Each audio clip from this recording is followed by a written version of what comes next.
Why should a person believe in God? And why should a person believe in the Bible? You may have asked yourself this question many times. You may have never asked it. The likelihood is that you have, to a certain degree, and you've mulled certain things over. Now,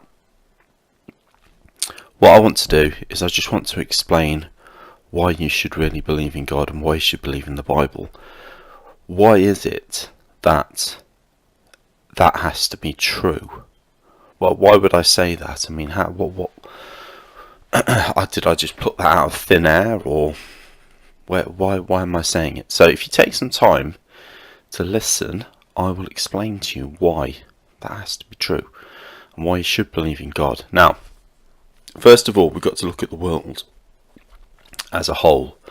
Now, in the world, there's many different influences. You get them through television, through all kinds of different media, through other people, the cultures of nations, and obviously different religions.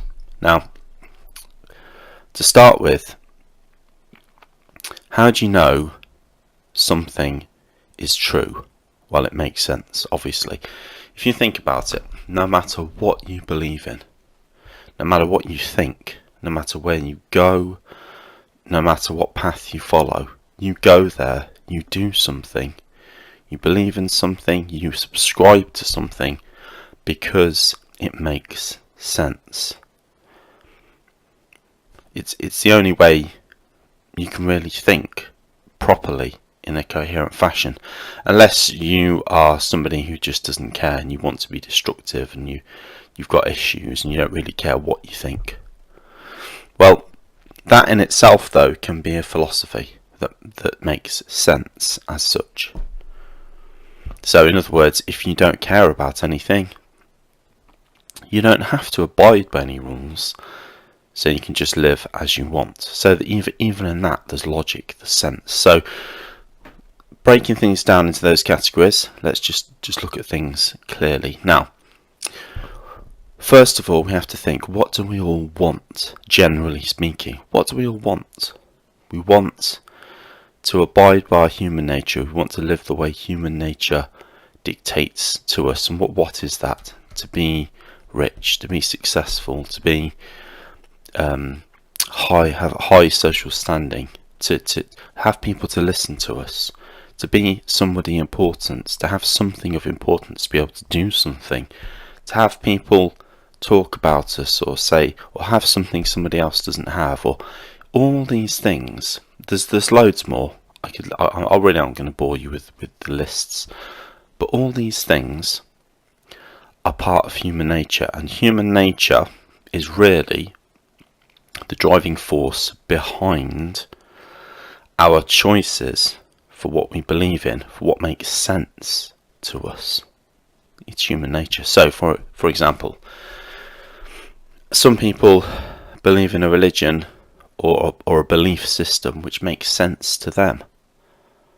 They've probably grown up in cultures where their family have believed in a certain religion, and they want to believe in that religion because their family did, their dad did, and if they didn't, there might be an element of fear there, and they might think, well, if I don't believe, I'm going to get ridiculed, and if I do believe, I get a lot of respect, and so on and so forth. You kind of already know this, it's obvious.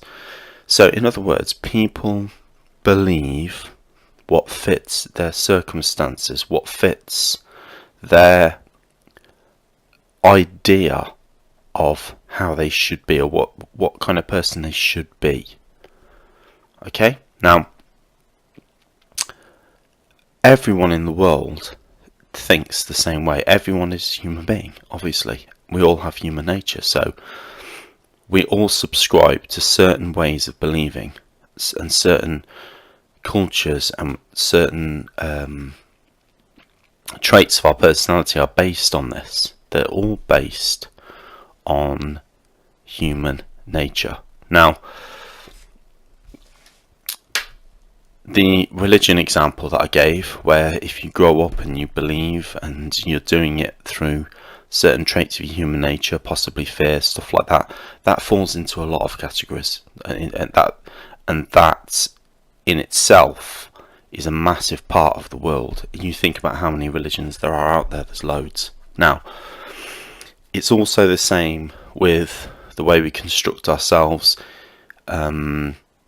scientifically, the way we construct ourselves socially, the way we believe in the way we should appear, our appearance is another driving force to how we behave and what we believe in, who we can fit in with, what pleasures we can get out of life. It's obvious, really. It's obvious. So what I'm trying to say, to put this in a nutshell, because I don't want to go on too much, is that our human nature gives rise to a belief system. Whether it's actually believing in nothing, it's a belief system. For example, if you are atheist, you don't believe in anything, there'll be a reason why you're atheist, and that is your belief system. If you choose to ignore everything, there's a reason why. That's your belief system. So why am I saying all this? Well, what is essential to understand is that no matter what religion you believe in, no matter what belief system you've got, no matter what personality you've got, and like I say, we all have a human nature. We all have different circumstances. One thing doesn't change, and that is truth. In other words, there can only be one truth about everything. One truth. So, for example, you could have an incident, say a car crash, and you could have spectators looking at what happened in this car crash from different angles, and each one would give you a different, probably slightly different representation to what happened, depending on where they were standing, where their viewpoint was. Somebody might not have seen something and it might look different to them, but ultimately there was one car crash that took place. One event took place with multiple observers, with different interpretations and observations. Again, this is the world in a nutshell. We are all the same. We're standing in a different circumstances, but we're all human beings. There's only one truth. Now, I'd like you to focus on this. This is very important. Now, science obviously has a strong grip on the Western world, and it's permeating throughout the world, which is a good thing. There's certain aspects of science which are essential for human life, I mean, obviously, but there are certain aspects to science which are fundamentally flawed. Now, let's think about this. Think about evolution. Now, it's, again, we've got to strip everything back. Forget your circumstances in life. Forget everything. For a minute. Forget everything. Forget your anger, any bitterness, anything. Just forget it all for a second and just think about this. We all know that a computer cannot build itself. Okay? We all know that biological mechanisms are just that, they are mechanisms. Again, it's a machine, but a biological machine. We are all machines. We are biological machines. There is no way we can create ourselves. It is absolutely impossible. We all know that. We all know that's the case. But the thing is, what do you believe if you cannot see beyond a certain criteria? For example, we can all observe the created world, but what position are you observing it? Are you observing it from a strange angle? Are you looking at it properly? It's like it was on about the car crash. What angle, what interpretation are you using? Think about it. Now, it's obvious, it's plain obvious that we did not create ourselves. Evolution from primordial soup to man is utter nonsense. Now, I'm not saying that from a bigoted viewpoint, from an angle where I'm not looking at all the facts, from an angle where I'm not trying to understand truth. I am trying to understand truth. I know the truth. It's absolutely vital that at this pivotal point, at this hinging moment, you realise that things do not create themselves. Now, let me just give an example of this. There's the second law of thermodynamics, entropy. Everything goes from order to chaos. Everything goes from order to disorder. It's a natural law. Everything. So, you can't have something that gets better. It's simply impossible. It doesn't matter how many degrees you have or how intelligent you are. You cannot change simple facts. It's a simple fact. It's obvious as well that human beings were intelligently designed. Again, that is just so obvious. Now, let me just put this contrast to you. Now, mainstream science don't believe in the existence of God. They don't believe in the existence of God because they cannot see God. If you think about it, what is science epitomised as? It's epitomised as being able to kind of see something. You have to see it in order to do an experiment, don't you? And if you can't see it, then how can you run that experiment? It doesn't make scientific sense. What would you write in your paper? So if you think about it, the position that people are watching that car wreck from, if they are looking from a skewed angle, they cannot see God. They cannot see God. You have to be able to see God in creation. Now, I'm just not trying to talk poetically here. I'm being totally honest, totally open-minded. And I'm telling you now, it's totally obvious that God exists. There is no evidence whatsoever in recorded science of something going from a lower state to a higher state of order. There is absolutely no evidence whatsoever. There's none. You cannot have an animal go from a lower state, let's say like a fish, turning into a man.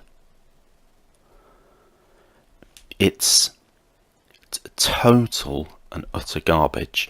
What people are doing is they are taking their own reality, their own dreamlike state of mind, and warping it. They're trying to impose that on other people and warping it beyond the parameters of reality with this evolutionary talk. And also, I'm not just talking about evolution here, I'm talking about all belief systems that don't view all the facts. Now, here's something else. When you believe in God, you've got to think about, okay, if I now believe in God because I believe that all things were created, which is obvious. What do I then do with that? How do I know God exists even more? How do I get to know Him? What has He done? How do I know which God is right? Now, you will find that many people all over the world will try to impose their belief on you, and they will try to push their idea of God and what is true upon you, and it will be done in a very subtle, very kind of manipulative way. You'll tend to find that you go to other countries and you talk to them about God. They will try to get you to believe in their God. Everyone will do it. What I'm saying is that that's exactly what I'm doing. Okay, but what I'm saying is this, is like I said earlier, the truth always makes sense. It always makes sense. So scientific evidence, the scientific theory of primordial soup to men doesn't make sense. It's so obvious. It's actually painfully obvious. There's some very highly academic people who believe this, and there are vast academic circles, especially in the Western world, that have adopted the evolutionary philosophy. But if you think about it, how else can they explain life? How else can they do it? It's almost inevitable that they come up with a theory like this. And see, the trouble is that there are biological changes which take place in the animal world. If you take a cat to the South Pole, and it'll grow fur, it'll get really furry, and do you know what I mean? Over time, there are changes. There are changes that take place. But this was already built into your DNA. It's been engineered that way. It's been engineered that way by someone with extreme intelligence. Otherwise, how can something that is non-living, how can cells know what's going on as a whole? They can't. It's so obvious. It's already created. It was already coded into the DNA.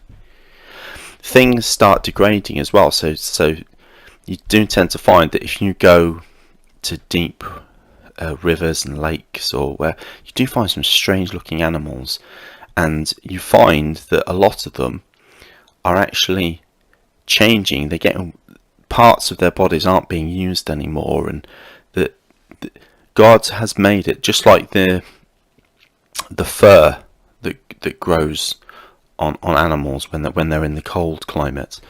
The strange changes that happen to animals when they're in certain environments. That's again coded into the DNA, but it can look odd depending on if the environment is a very odd environment. It's usually a very odd kind of change. It's not evolution. It's their survival mechanisms that have been put into the DNA by God. God is that clever. He's put in some incredible... Because if you think about it, we all have computers. I mean, who doesn't? And the software is code. It's all code. And DNA is a code. It's a huge code. Now, there are fail-safe devices in the software. You ask Bill Gates, you ask any coder, he will tell you there are fail-safes in the software to stop the software from having huge errors. And it's the same with DNA. And not just that. If the software has to be put onto another device with better chips in it and stuff like that, it's already programmed to take on the new devices. It's in the software, or you download new software, and the point I'm getting at is that God has created human beings to change in certain ways, to certain parameters. Okay, this doesn't happen of its own accord. Okay, it's not something, because obviously you're talking about matter in the form of cells thinking for itself. It doesn't work like that, obviously. So there are fundamental points about biology which about change, about mutations, things getting worse that could then be seen as an advantage. They're twisting it and stretching it beyond the parameters of reality. So in other words, it doesn't make sense. So please bear that in mind. We are dealing with a highly sophisticated, super intelligent, created system, created world. Don't let people blind you. That is the truth. And I'm telling you that not from a bigoted, biased point of view. I'm telling you that from somebody who's observing from all angles, who's looking. Okay? If this makes sense to you, that's because it's true. That's because it's true. Because when something makes sense to you, when it makes sense to a person, it is highly likely that it's the truth. Please bear that in mind. But what I'm saying isn't even likely, it's definitely true. Now, that isn't a bigoted point of view. I'll go on to explain. If you think about it then, the world is created. If you start looking into that and thinking, well, okay, maybe the world is created. Maybe there's just too much. It's too well made, which it is. You think about the way children are born, the way we eat, the way we taste, the way we see, the way we think, the way we look, the way we feel, sexual attraction, children as they grow up, learning, laughing, loving, caring, love, compassion, sitting down at dinner time, sharing moments together, the natural world, the beauty of the animals, the things that we eat that grow on the trees, the stars, the water. The list is endless. I could go on and on and on and on. It's absolutely amazing. Now, all these things show creative power. Now, if we go back in time, if you keep on going rolling back in time, not in an evolutionary sense. You see, this is the way science grips people. It starts going on about we've been here so long, billions and billions and billions of years, and I know they go on about the you may not understand some of this, but there's a thing called the redshift, and it's to do with a shift in light. I won't go into that. I won't go into it. You get a Doppler effect. It's like the Doppler effect you get with sound, but I will not go into that. But anyway, but there's other reasons why that can happen. Ultimately, okay, well, what makes sense then about the creation of the world? What makes sense? I mean, if you had a creator that did all this, surely he would show something to say oh look, I did this, and he has. The Bible, it's there. Now, if you go back and back and back and back and back and back, you'll end up with two people naked in a subtropical paradise. That's exactly what happened, because that is Adam and Eve. That is God who created them. There was two people. Obviously, the story of Adam and Eve is looked at as a bit of a fable nowadays, but it's true. It's definitely true. Now, there's other aspects which I can go into, but this video will end up being too long. Now, let's think about this. Jesus Christ. What would be the point of this Jesus Christ figure in history? So so I'm not asking you to believe in God, but I'm asking you to look at this, to look at it. So if you've stayed with me so far, you're now looking at the fact that the world could very well be created. You're perhaps pondering on that, and trust me, that is definitely true. In fact, it's painfully obvious. Now, How does Jesus fit into all this? How does that work? Well, I'll tell you what the Bible says. People were created in the image of God, and they were created to basically be gardeners and look after the land, and they lived in a subtropical paradise. I won't go into all the details. You know the story of Adam and Eve. Now, not only did God create a physical world, he also created a spiritual world. So, i.e., angels. There really is a place called heaven, and this is where God rules, where he resides. This is why obviously we can't see him, because there's two elements to the world. There is a physical world, obviously. There's a spiritual world as well. So there's actually, you could say, there's two kind of like two realms.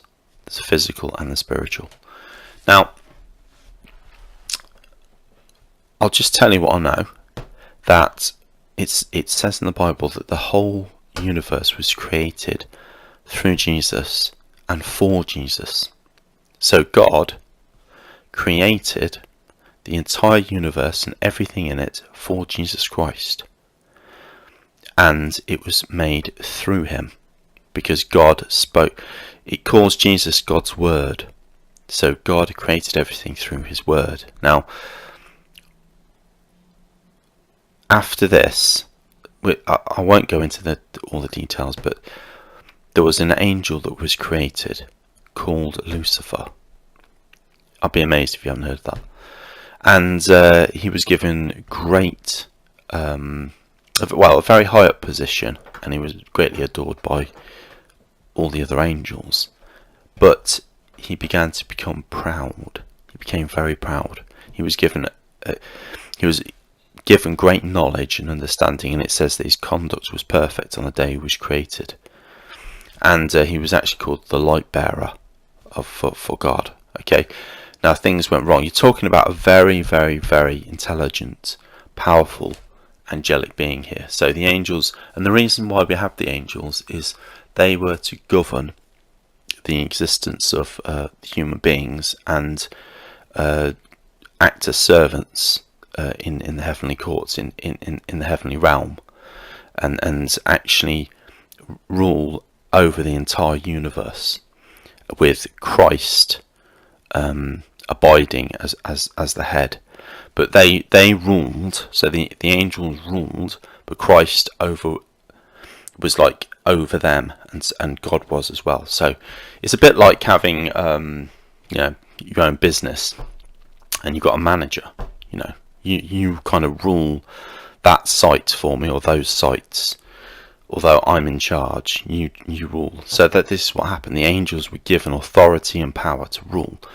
Now, I'll try and explain this, and this might be a little bit much, but I did say that the truth always makes sense. Now, if you read in the Bible, it says that Adam and Eve didn't know the difference between what was good and what was bad. Now, why was that? Why did God create Adam and Eve not knowing the difference between what was good and what was bad? Well, I'll explain. I've got some other videos on this if you want to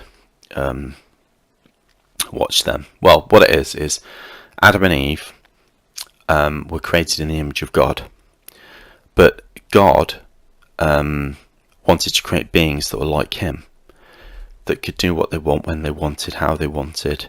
They had their own agenda, they had their own will, they had their own drives, wants, passions. They had their own lives. They had their own ways, their own will.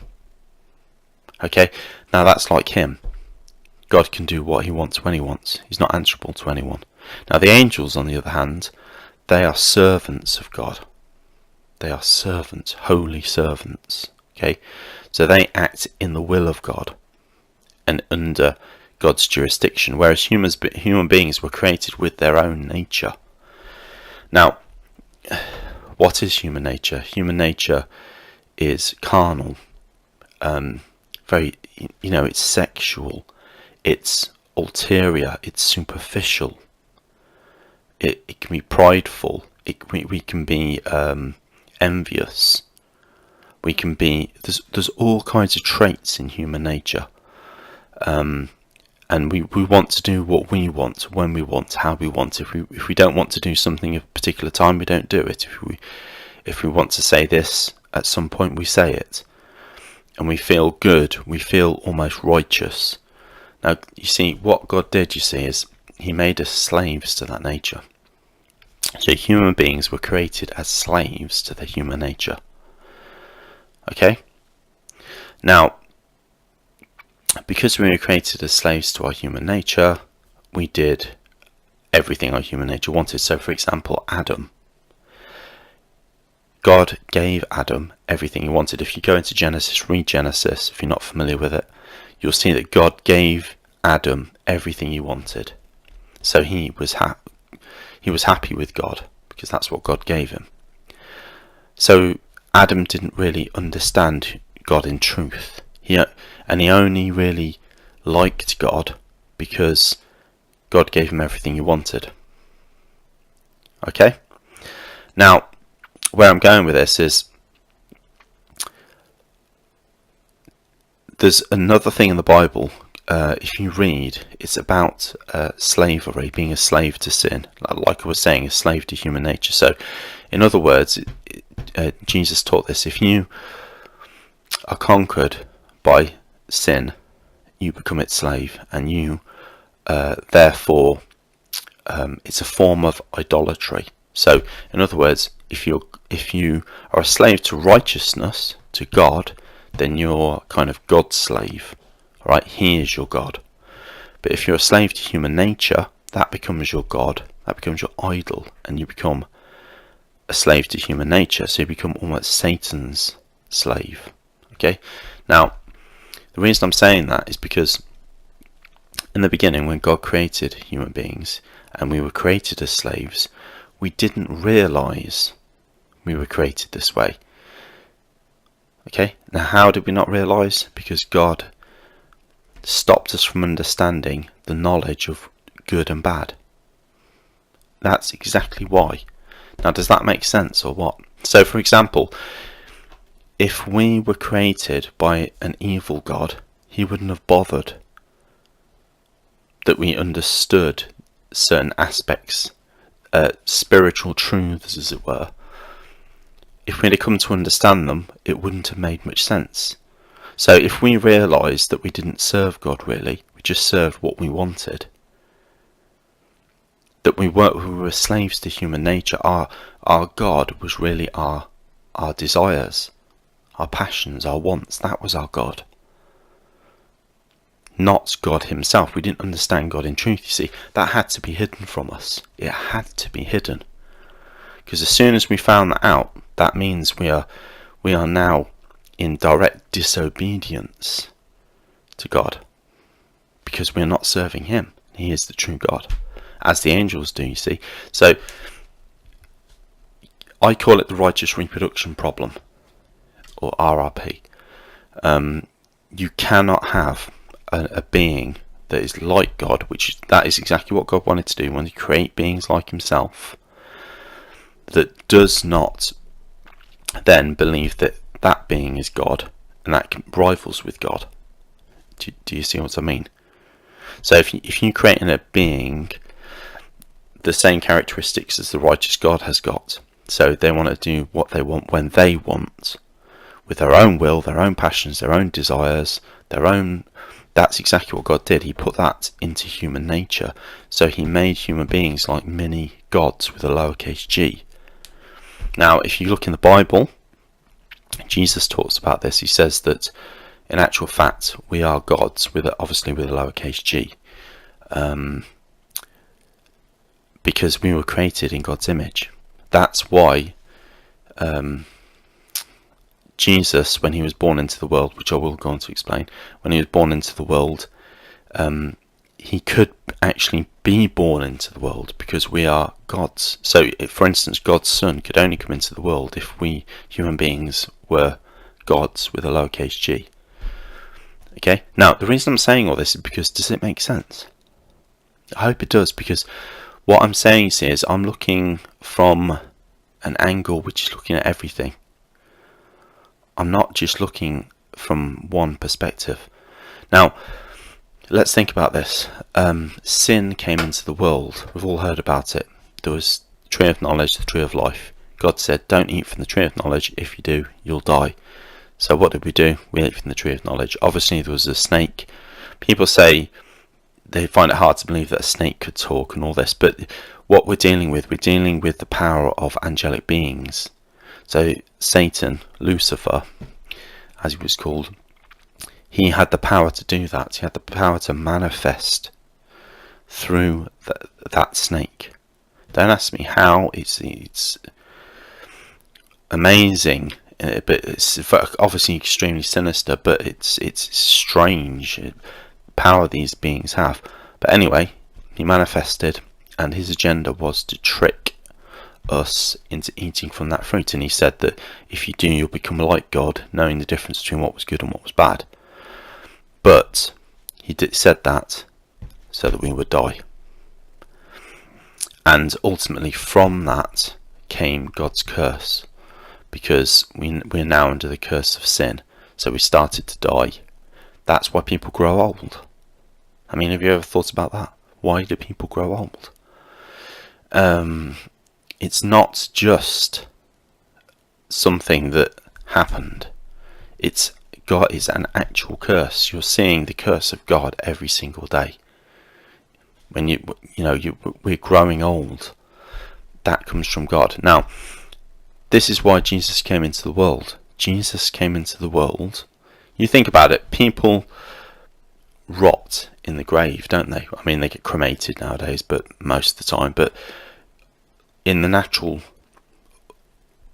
order of things, you just rot in the grave. If there was no cremation, you just rot in the grave. Now, Jesus came into the world to do away with this, to do away with death, to do away with sin. And he did it by dying for the sins of the world. Dying for the sins of the world. So, I'll go on to explain. Jesus existed before he was born. As I said, everything was made through Christ and for Christ. So, he came into the world via a body that was given to him, a physical body. So he had no father, but he was immaculately conceived via Mary. Okay. Now, what happened was the curse of death was in. If you think about it, it was given to Adam. So Adam's genetic code and Eve, their genetic code, their genome, their genetic structure would have had in it the curse of God, because they would have aged. They would have started to age. Now that curse got passed down through the generations and until Mary. Now Mary had the curse in her body. Now what God did is he gave Jesus a body through Mary, so that in his body Jesus was actually cursed with the same curse. So Jesus was born into the world under the curse of sin, but he hadn't sinned. He never sinned in his life, and he never satisfied his carnal nature. He didn't become a slave, you see, to human nature. He didn't become a slave to the will of human nature. So therefore he wasn't ruled by Satan in any way, shape or form. He was totally obedient. That's why he was tempted in every way. Satan tried to tempt him to live by his human nature, to do things by his human nature, to not do the will of God. Okay? But he didn't, you see. Jesus didn't bow down to that form of idolatry, so to speak. He stayed true to God all the way, which is a phenomenal feat, and it could only be done by the Son of God, which he did. So, because he was sinless, when he died on the cross, it was impossible that the death could hold him and he would rot in the grave, as people do, like I say. Jesus, there's no way he was going to let his own son, Jesus, rot in the grave. Okay, so what he did is he gave him, when he was baptized, he gave him the fullness of his Spirit. Because he had the fullness of his Spirit in him, God raised him from the dead and broke the curse. By doing that, he broke the curse. So like I said, there are two realms. He took him from the physical and then made him spiritual. So he raised him up. He took the physical body and made it spiritual. He broke that curse. So Jesus now lives. His body has been raised from the dead and in the spiritual realm. That's why when you read the Bible, they couldn't find his body, because it had been transformed. Okay, that's how the curse of death has been broken for the entire human race. Now, God said that he'll do the same. Because he did it for Jesus, he can do it for anyone else who believes and receives God's Spirit. If you get God's Spirit in you, so you're a human being like Jesus, and you've got God's Spirit in you, he will raise you from the dead. He will transform you when you die. You will be set free, and you'll live life eternal. Now, I encourage you to read the Bible. I encourage you to look into this even more. Like I say, look from as many angles as you can, because then you will see the truth. I've given you some angles there to chew over. I hope this video has been of help to you. If you know it's going to be of help to somebody else, please pass it on. And I wish you all the best. And I hope that's stirred your thoughts to believing in God and believing in Jesus and believing that there's a lot of viewpoints out there that are wrong and God is real. Amen to that. Okay, thanks for listening. Okay.